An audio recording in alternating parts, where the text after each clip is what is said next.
চিরকাল বলা হয় কর্ম করো, কর্ম করতে থাকো, কিন্তু শুধুমাত্র কর্ম করাটাই পর্যাপ্ত নয়। কর্ম কিভাবে করা হচ্ছে, কোন দিশায় করা হচ্ছে সেটা বুঝতে পারাটাও অত্যন্ত আবশ্যক।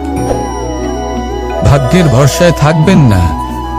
ভাগ্যের দ্বার যদি বন্ধ থাকে তাহলে নিজের কর্ম দ্বারা আপনি সেই দ্বার খুলে দিতে পারেন। এবার আপনার পথে যদি কোনো বড় পাহাড় চলে আসে তাহলে আপনি কি করবেন? ভাগ্যের ভরসায় বসে থেকে হাহাকার করলে তো হবে না। ভাববেন যে আমার ভাগ্যে এটা লেখা আছে তাই এই সমস্যা নিজে থেকেই পথ থেকে সরে যাবে, না। আপনাকে কর্ম করতে হবে। নিজের কর্মের দ্বারা এমন কোলাহলের সৃষ্টি করুন যাতে ভাগ্য নিজেই আপনার জন্য সেই দ্বার খুলে দেয়। কর্মের কোলাহল কিছুটা এমন হওয়া উচিত যে সেই বাধা যেন আপনার কোলাহল শুনে নিজে থেকেই আপনার পথ থেকে সরে যায়। কর্ম করুন, কিন্তু এটা ভেবে কর্ম করুন যে কিভাবে আপনি কর্ম করছেন, কোন দিশাতে আপনি কর্ম করছেন।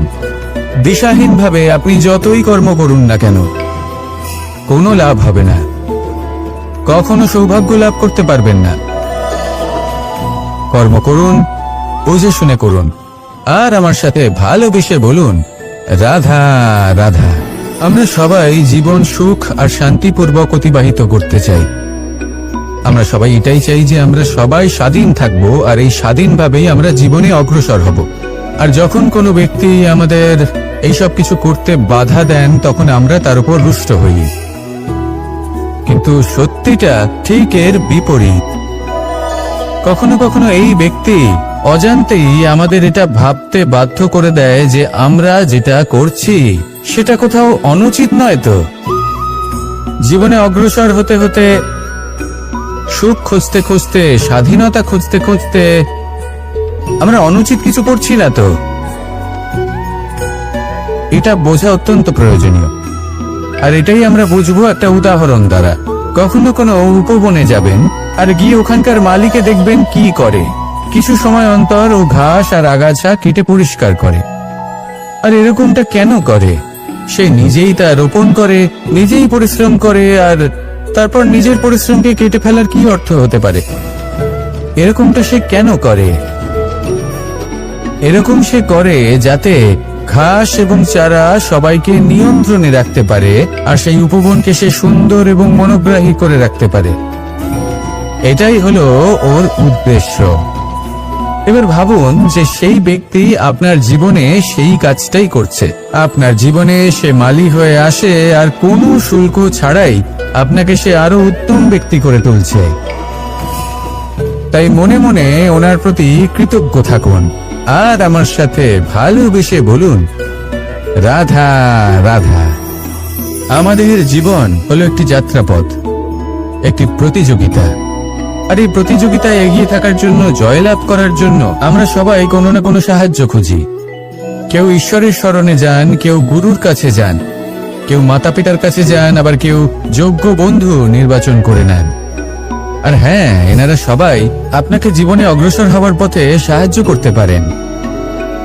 কিন্তু এমন একজন ব্যক্তি আছেন এই সংসারে, যিনি এই সংসারে আপনাকে সবার আগে নিয়ে যেতে পারেন।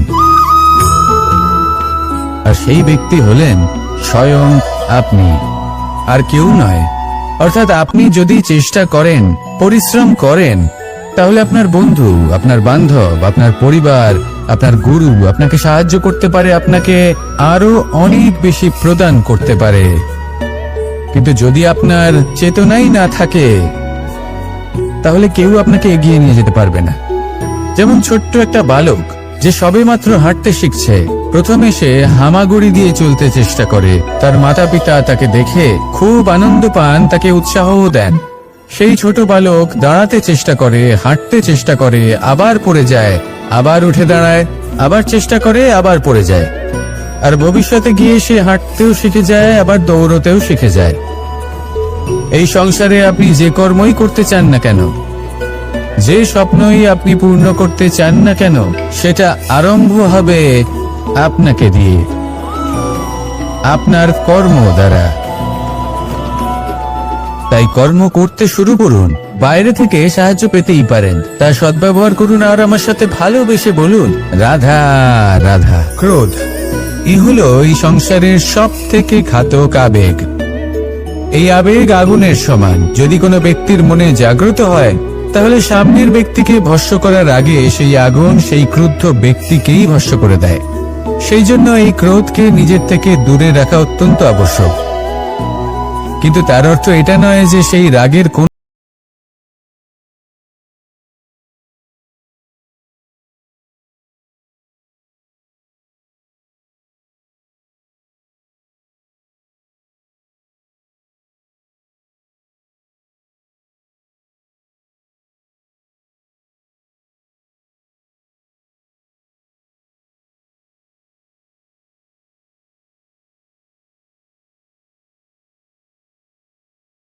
প্রয়োজনীয়।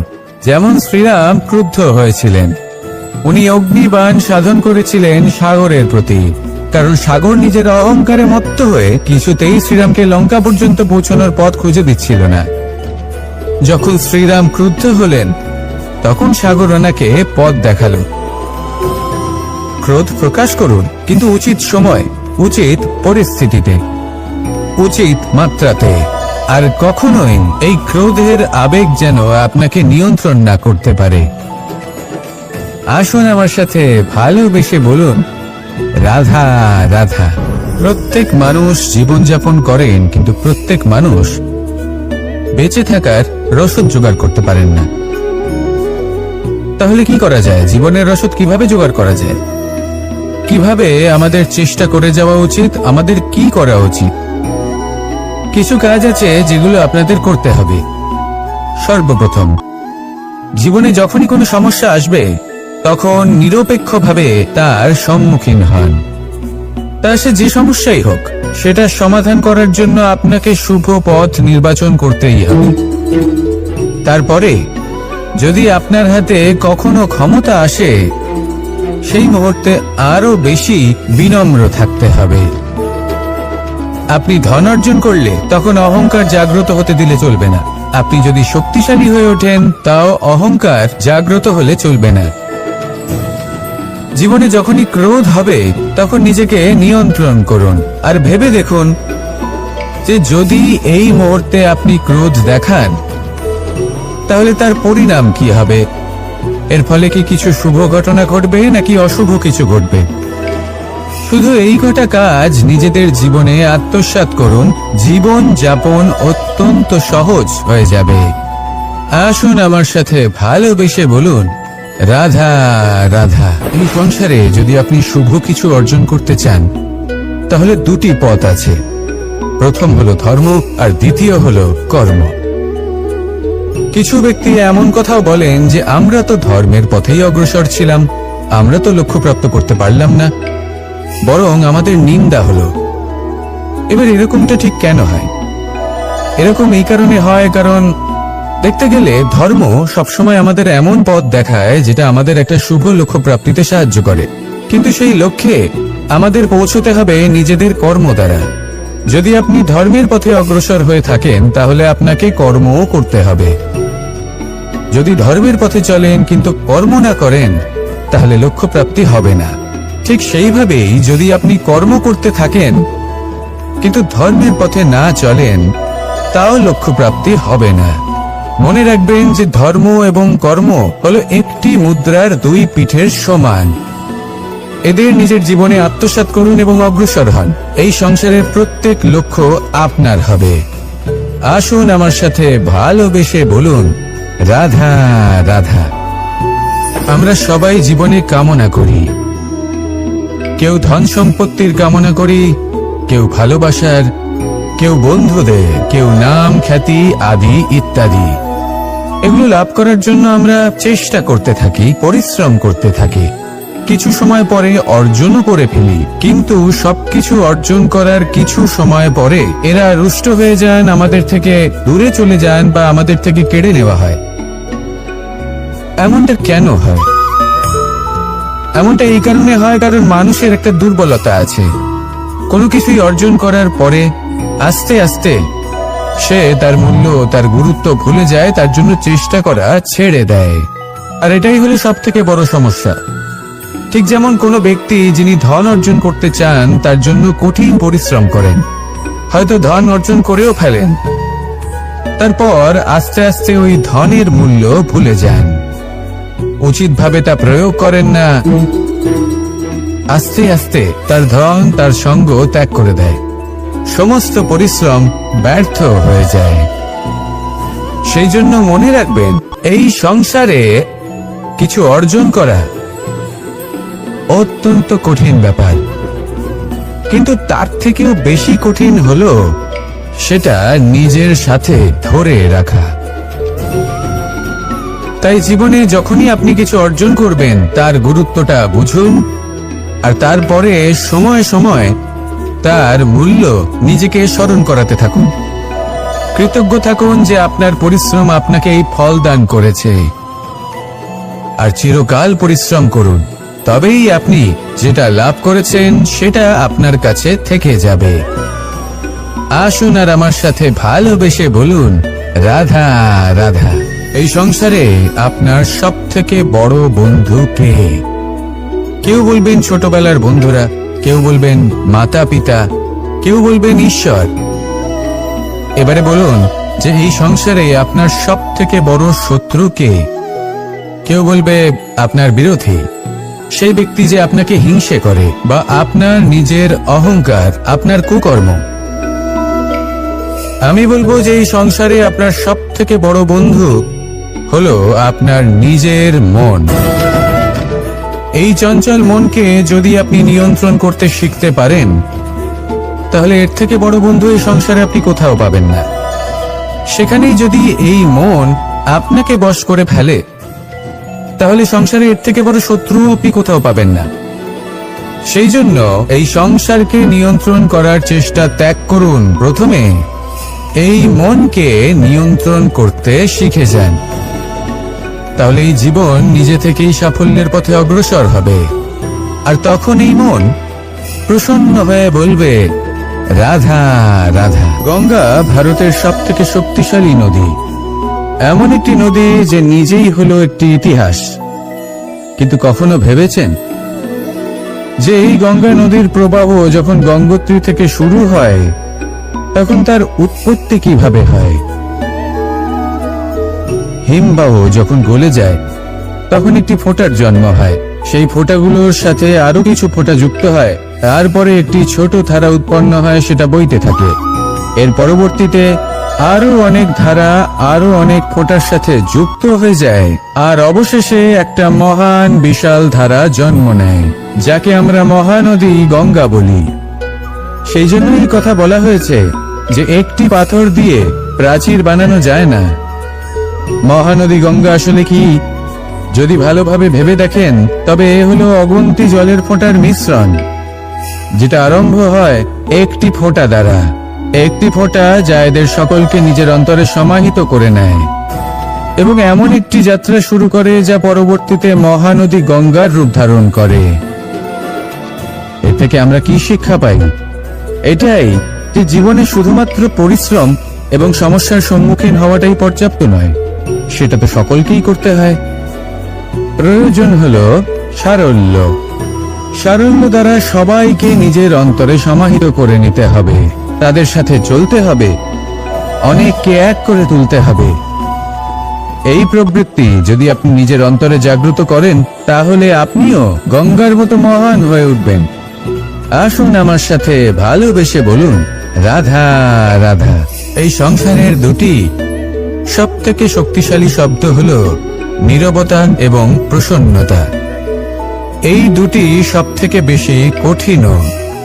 এবার আপনি বলবেন, এতে কঠিনের কি আছে? না, ক্ষেত্র বিশেষে নিজে নীরব থাকা হলো অত্যন্ত কঠিন, আর তার থেকেও বেশি কঠিন হলো বিকট পরিস্থিতিতে নিজেকে প্রসন্ন রাখা।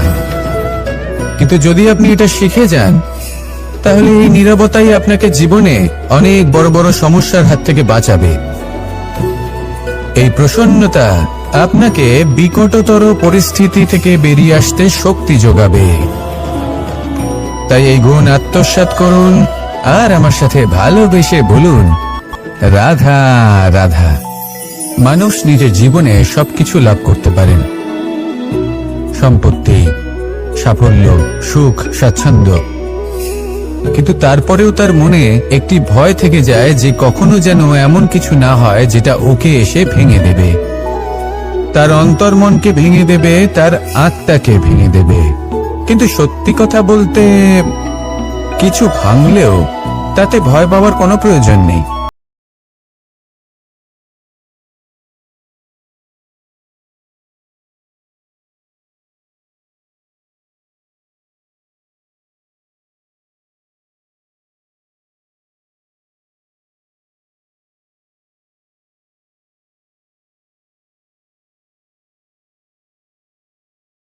পরে তবেই সেখান থেকে সে অঙ্কুরিত হয়।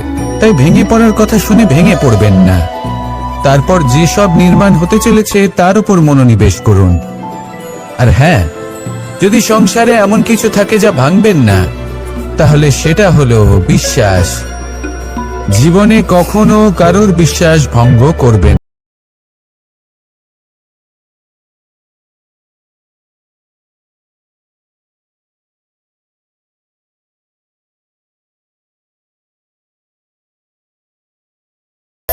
এই ফুল কি সুন্দর হয়, তাই না?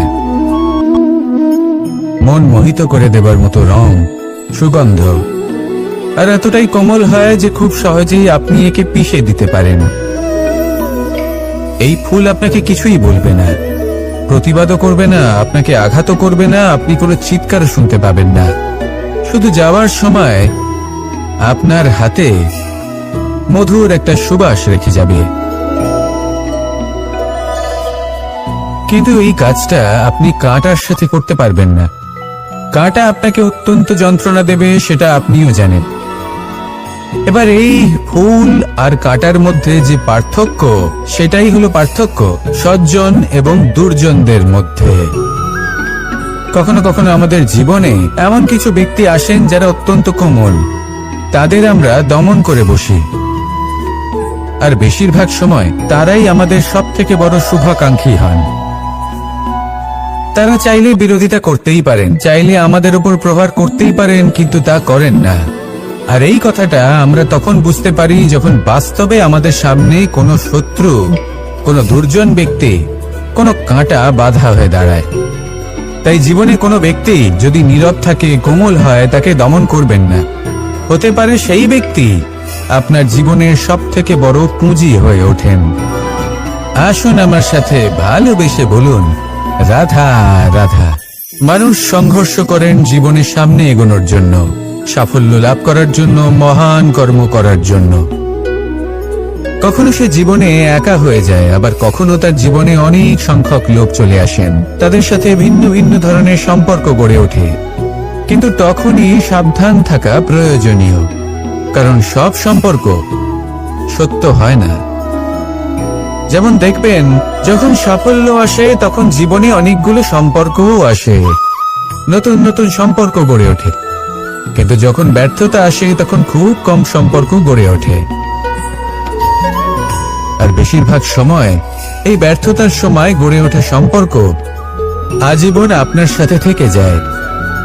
সাফল্য হোক বা অসফলতা, তার কোনো প্রভাব সেই সব সম্পর্কে পড়ে না।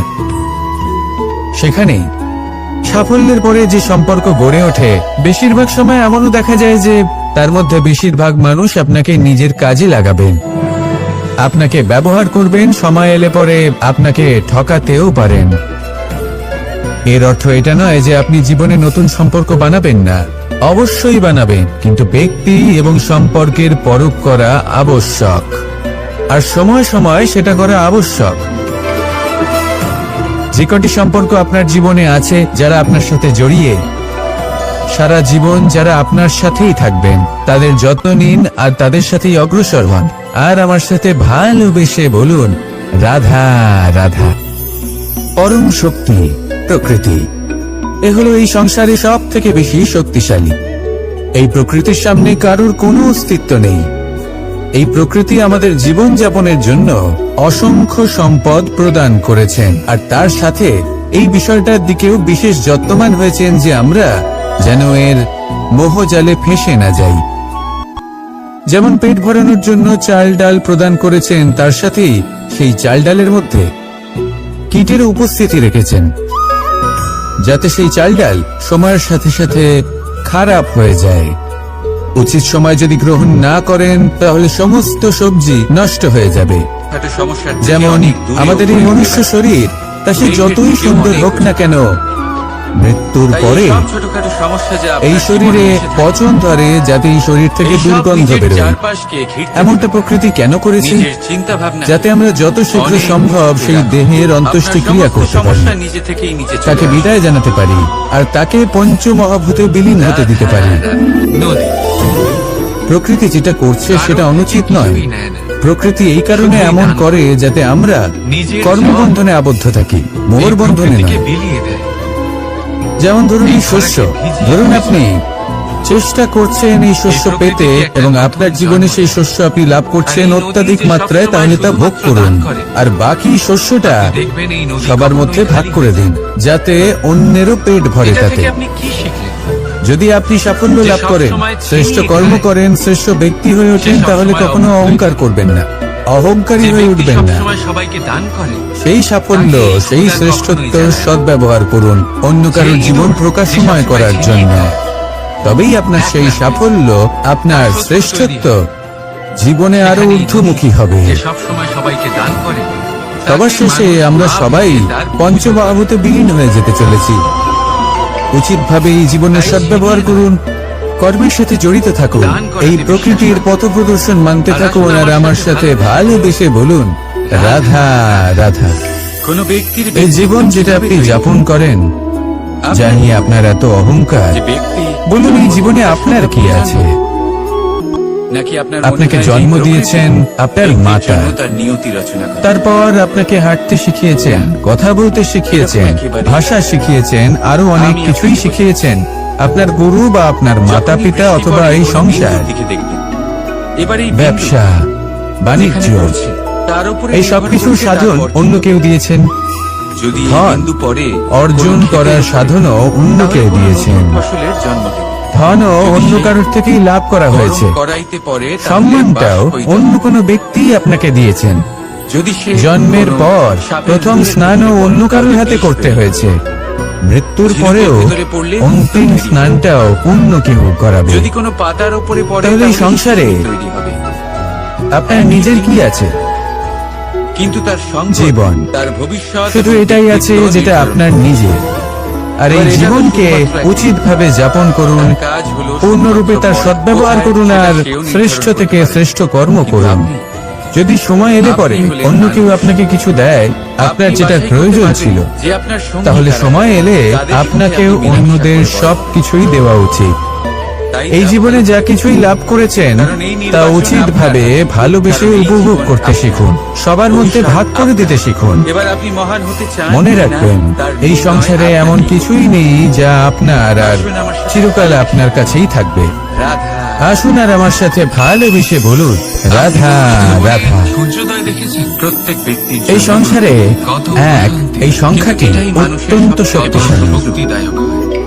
আপনি জীবন যাপন করেন একবার, জন্মগ্রহণ হয় একবার, মৃত্যু আপনি একবারই লাভ করেন।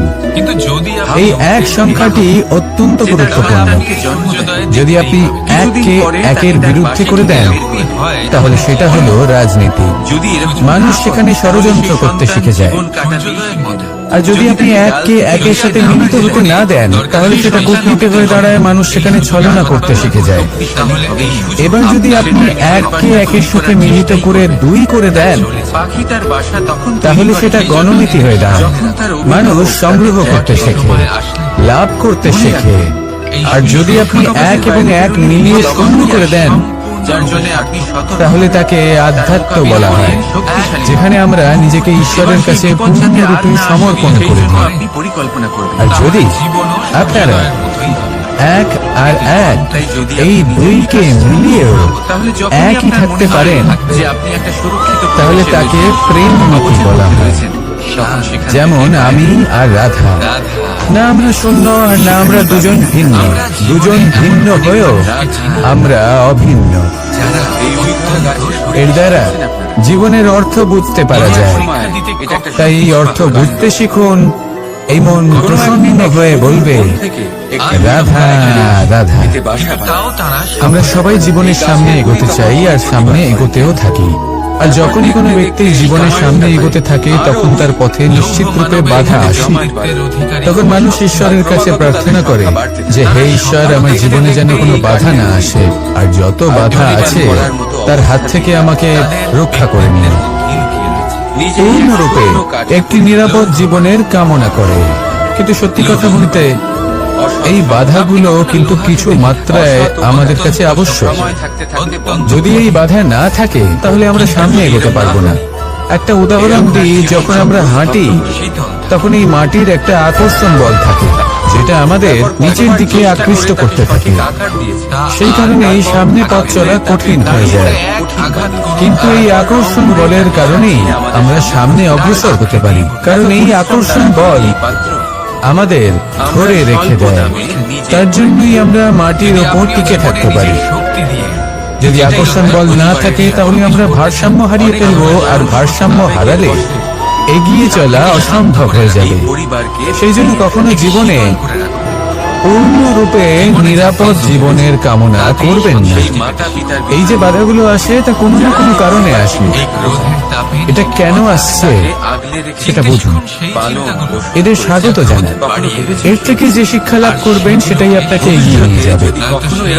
আসুন আর আমার সাথে ভালোবেসে বলুন, রাধা রাধা। নিজেকে মনে করান সেই মাতা পিতার এই স্মৃতিগুলো কি অসম্ভব মূল্যবান, তাই না? শুধু তাদের প্রয়োজন হলো একটি মাধ্যম। যেমন মাখনে ভরা এই মাটির হাড়ি দেখে আমার বৃন্দাবনের কথা মনে পড়ে গেল। এই সব কিছু দেখতে গেলে দ্বারকাধীশ যখন চাইবেন, যেখানে চাইবেন, সর্বোত্তম প্রজাতির মাখন খেতে পারেন। কিন্তু সেই মাখনে বৃন্দাবনের মাখনের মতো সেই আনন্দ, সেই প্রেম কোথায় আছে?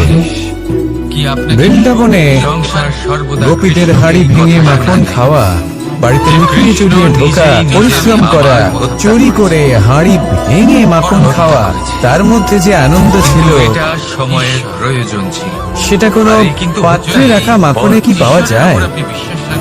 আর ব্যক্তি ভালো কাজ নিজেই মায়ের বকা খাওয়া, এই সংসারে মায়ের প্রেম অনুভব করা, ওনার হাত থেকে মাখন খাওয়া, যমুনার তটে বসে গোপীদের সাথে হাসি ঠাট্টা করা, রাধাকে উত্ত্যক্ত করা, বৃন্দাবনের স্মৃতিগুলি হলো অমূল্য। যখনই সেগুলো স্মরণ করি তখন এই মন প্রফুল্ল হয়ে ওঠে। নিজের ভুল বুঝতে পারে তার মুক্তি লাভ। কিন্তু আপাতত আমি এই মাখনটাকে তৃপ্তি লাভ করব। আপনিও আপনার জীবনে সেই অমূল্য অদ্ভুত মুহূর্তগুলোকে স্মরণ করুন এবং আনন্দিত থাকুন। আমার সাথে ভালোবেসে বলুন, রাধা রাধা। মহাভারত, গীতা আর আমি চিরকাল বলা হয় কর্ম করেন, কর্ম করতে থাকুন। কিন্তু শুধুমাত্র কর্ম করাটাই পর্যাপ্ত নয়। কর্ম কিভাবে করা হচ্ছে, কোন দিশায় করা হচ্ছে সেটা বুঝতে পারাটাও অত্যন্ত আবশ্যক। ভাগ্যের ভরসায় থাকবেন না। ভাগ্যের দ্বার যদি বন্ধ থাকে তাহলে নিজের কর্ম দ্বারা আপনি সেই দ্বার খুলে দিতে পারেন। এবার আপনার পথে যদি কোনো বড় পাহাড় চলে আসে তাহলে আপনি কি করবেন? ভাগ্যের ভরসায় বসে থেকে হাহাকার করলে তো হবে না। ভাববেন যে আমার ভাগ্যে এটা লেখা আছে তাই এই সমস্যা নিজে থেকেই পথ থেকে সরে যাবে না। আপনাকে কর্ম করতে হবে। নিজের কর্মের দ্বারা এমন কোলাহলের সৃষ্টি করুন যাতে ভাগ্য নিজেই আপনার জন্য সেই দ্বার খুলে দেয়। কর্মের কোলাহল কিছুটা এমন হওয়া উচিত যে সেই বাধা যেন আপনার কোলাহল শুনে নিজে থেকেই আপনার পথ থেকে সরে যায়। কর্ম করুন, কিন্তু এটা ভেবে কর্ম করুন যে কিভাবে আপনি কর্ম করছেন, কোন দিশাতে আপনি কর্ম করছেন। দিশাহীন ভাবে আপনি যতই কর্ম করুন না কেন কোনো লাভ হবে না। কখনো সৌভাগ্য লাভ করতে পারবেন না। কর্ম করুন, বুঝে শুনে করুন, আর আমার সাথে ভালোবেসে বলুন, রাধা রাধা। আমরা সবাই জীবন সুখ আর শান্তিপূর্বক অতিবাহিত করতে চাই। আমরা সবাই এটাই চাই যে আমরা সবাই স্বাধীন থাকবো, আর এই স্বাধীনভাবেই আমরা জীবনে অগ্রসর হব। আর যখন কোনো ব্যক্তি আমাদের এইসব কিছু করতে বাধা দেন, তখন আমরা তার উপর রুষ্ট হই। কিন্তু সত্যিটা ঠিক এর বিপরীত। কখনো কখনো এই ব্যক্তি অজান্তেই আমাদের এটা ভাবতে বাধ্য করে দেয় যে আমরা যেটা করছি সেটা কোথাও অনুচিত নয়। তো জীবনে অগ্রসর হতে হতে, সুখ খুঁজতে খুঁজতে, স্বাধীনতা খুঁজতে খুঁজতে আমরা অনুচিত কিছু করছি না তো? দুর্বলতার কারণে আপনার পা মুচকে গেল। এটা বোঝা অত্যন্ত প্রয়োজনীয়। আর এটাই আমরা বুঝবো একটা উদাহরণ দ্বারা। কখনো কোনো উপবনে যাবেন আর গিয়ে ওখানকার মালিকে দেখবেন কি করে। কিছু সময় অন্তর ও ঘাস আর আগাছা কেটে পরিষ্কার করে। আর এরকমটা কেন করে? সে নিজেই তা রোপণ করে, নিজেই পরিশ্রম করে, আর তারপর নিজের পরিশ্রমকে কেটে ফেলার কি অর্থ হতে পারে? এরকমটা সে কেন করে? এরকম সে করে যাতে ঘাস এবং চারা সবাইকে নিয়ন্ত্রণে রাখতে পারে, আর সেই উপবনকে সে সুন্দর এবং মনোগ্রাহী করে রাখতে পারে। এটাই হলো ওর উদ্দেশ্য। এবার ভাবুন যে সেই ব্যক্তি আপনার জীবনে সেই কাজটাই করছে। আপনার জীবনে সে মালিক হয়ে আসে, আর কোনো শুল্ক ছাড়াই আপনাকে সে আরো উত্তম ব্যক্তি করে তুলছে। তাই মনে মনে ওনার প্রতি কৃতজ্ঞ থাকুন, আর আমার সাথে ভালোবেসে বলুন, রাধা রাধা। আমাদের জীবন হলো একটি যাত্রাপথ, একটি প্রতিযোগিতা। আর এই প্রতিযোগিতায় এগিয়ে থাকার জন্য, জয়লাভ করার জন্য আমরা সবাই কোনো না কোনো সাহায্য খুঁজি। কেউ ঈশ্বরের শরণে যান, কেউ গুরুর কাছে যান, কেউ মাতা পিতার কাছে যান, আবার কেউ যোগ্য বন্ধু নির্বাচন করেন। আর হ্যাঁ, এনারা সবাই আপনাকে জীবনে অগ্রসর হওয়ার পথে সাহায্য করতে পারেন। কিন্তু এমন একজন ব্যক্তি আছেন এই সংসারে, যিনি এই সংসারে আপনাকে সবার আগে নিয়ে যেতে পারেন। আর সেই ব্যক্তি হলেন স্বয়ং আপনি, আর কেউ নয়। অর্থাৎ আপনি যদি চেষ্টা করেন, পরিশ্রম করেন, তাহলে আপনার বন্ধু, আপনার বান্ধব, আপনার পরিবার, আপনার গুরু আপনাকে সাহায্য করতে পারে, আপনাকে আরো অনেক বেশি প্রদান করতে পারে। কিন্তু যদি আপনার চেতনাই না থাকে, তাহলে কেউ আপনাকে এগিয়ে নিয়ে যেতে পারবে না। যেমন ছোট্ট একটা বালক যে সবে মাত্র হাঁটতে শিখছে, প্রথমে সে হামাগুড়ি দিয়ে চলতে চেষ্টা করে। তার মাতা পিতা তাকে দেখে খুব আনন্দ পান, তাকে উৎসাহও দেন। সেই ছোট বালক দাঁড়াতে চেষ্টা করে, হাঁটতে চেষ্টা করে, আবার পড়ে যায়, আবার উঠে দাঁড়ায়, আবার চেষ্টা করে, আবার পড়ে যায়। আর ভবিষ্যতে গিয়ে সে হাঁটতেও শিখে যায়, আবার দৌড়তেও শিখে যায়। এই সংসারে আপনি যে কর্মই করতে চান না কেন, যে স্বপ্নই আপনি পূর্ণ করতে চান না কেন, সেটা আরম্ভ হবে আপনাকে দিয়ে, আপনার কর্ম দ্বারা। তাই কর্ম করতে শুরু করুন। বাইরে থেকে সাহায্য পেতেই পারেন, তার সদ্ব্যবহার করুন, আর আমার সাথে ভালোবেসে বলুন, রাধা রাধা। ক্রোধ এই হলো এই সংসারের সব থেকে ঘাতক আবেগ। এই আবেগ আগুনের সমান। যদি কোনো ব্যক্তির মনে জাগ্রত হয়, তাহলে সামনের ব্যক্তিকে ভস্ম করার আগে সেই আগুন সেই ক্রুদ্ধ ব্যক্তিকেই ভস্ম করে দেয়। সেই জন্য এই ক্রোধকে নিজের থেকে দূরে রাখা অত্যন্ত আবশ্যক। কিন্তু তার অর্থ এটা নয় যে সেই রাগের কোনো মূল্য নেই। আগে হ্যাঁ, কখনো কখনো জীবনে এই ক্রোধের বহিঃপ্রকাশ অত্যন্ত প্রয়োজনীয়। যেমন একজন ব্যক্তি তিনি অপরাধ করেই চলেছেন, আপনি তাকে শুনে বলছেন, কিন্তু সে কথা শুনছেন। সেই বিভ্রান্তি নিয়ে জীবন অতিবাহিত করছে যে সে যেটা করছে সেটাই হলো উচিত। আর এটাই ভেবে অধর্মের পথে অগ্রসর হচ্ছে। এমন একটা সময় ক্রোধের বহিঃপ্রকাশ অত্যন্ত প্রয়োজনীয়। যেমন শ্রীরাম ক্ষিপ্ত হয়েছিলেন, উনি অগ্নিবাণ সাধন করেছিলেন সাগরের প্রতি, কারণ সাগর নিজের অহংকারে নষ্ট হয়ে কিছুতেই শ্রীরামকে লঙ্কা পর্যন্ত পৌঁছানোর পথ খুঁজে দিচ্ছিলেন। যখন শ্রীরাম ক্রুদ্ধ হলেন, তখন সাগর ওনাকে পথ দেখালেন। ক্রোধ প্রকাশ করুন, কিন্তু উচিত সময়, উচিত পরিস্থিতিকে, উচিত মাত্রাতে। আর কখনো এই ক্রোধের আবেগ যেন আপনাকে নিয়ন্ত্রণ না করতে পারে। এই শব্দটির ব্যাখ্যা আসুন আমার সাথে ভালোবেসে বলুন, রাধা রাধা। প্রত্যেক মানুষ জীবনযাপন করে, প্রত্যেক মানুষ বেঁচে থাকার রসদ জোগাড় করতে পারে না। তাই যে কোনো সমস্যার সমাধান তাহলে কি করা যায়? জীবনের রসদ কিভাবে জোগাড় করা যায়? আমার কিভাবে আমাদের চেষ্টা করে যাওয়া উচিত, আমাদের শুরু করা উচিত। মিত্র নিজের বন্ধু মেলে আর কিছু কাজ আছে যেগুলো আপনাদের করতে হবে। রাধা সর্বপ্রথম যিনি দুঃখের সময় আপনার জীবনে যখনই কোনো সমস্যা আসবে তখন নিরপেক্ষভাবে তার সম্মুখীন হবো। তিনি তা সে যে সমস্যাই সেটা সমাধান করার জন্য আপনাকে সুপথ নির্বাচন করতে হবে। তারপরে যদি আপনার হাতে কখনো ক্ষমতা আসে, যাকে করতে আরো বেশি বিনম্র থাকতে হবে। যখন আপনার সাথে আপনি ধনার্জন করলে তখন অহংকার জাগ্রত হতে দিলে চলবে না। আপনি যদি শক্তিশালী হয়ে ওঠেন তাও অহংকার জাগ্রত হলে চলবে না। সবার মধ্যে এটা সরল নয়। জীবনে যখনই ক্রোধ হবে তখন নিজেকে নিয়ন্ত্রণ করুন আর ভেবে দেখুন যে যদি এই মুহূর্তে আপনি ক্রোধ দেখান এটাই হলো ভালোবাসা। তাহলে তার পরিণাম কি হবে? এর ফলে কি কিছু শুভ ঘটনা ঘটবে নাকি অশুভ কিছু ঘটবে? তাহলে শুধু এই গোটা কাজ নিজেদের জীবনে আত্মসাৎ করুন, জীবন যাপন অত্যন্ত সহজ হয়ে যাবে। আসুন আমার সাথে ভালোবেসে বলুন, রাধা রাধা। আপনি শুভ কিছু অর্জন করতে চান তাহলে দুটি পথ আছে। দড়ি মনে করে প্রথম হলো ধর্ম আর দ্বিতীয় হলো কর্ম। রাধা রাধা। কিছু ব্যক্তি এমন কথাও বলেন যে আমরা তো ধর্মের পথেই অগ্রসর ছিলাম, আমরা তো লক্ষ্যপ্রাপ্ত করতে পারলাম না, বরং আমাদের নিন্দা হলো। এবার এরকমটা ঠিক কেন হয়?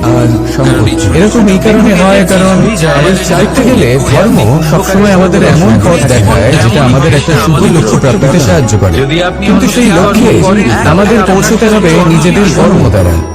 যদি আপনি ধর্মের পথে অগ্রসর হয়ে থাকেন তাহলে আপনাকে কর্মও করতে হবে। যদি ধর্মের পথে চলেন কিন্তু কর্ম না করেন তাহলে লক্ষ্যপ্রাপ্তি হবে না।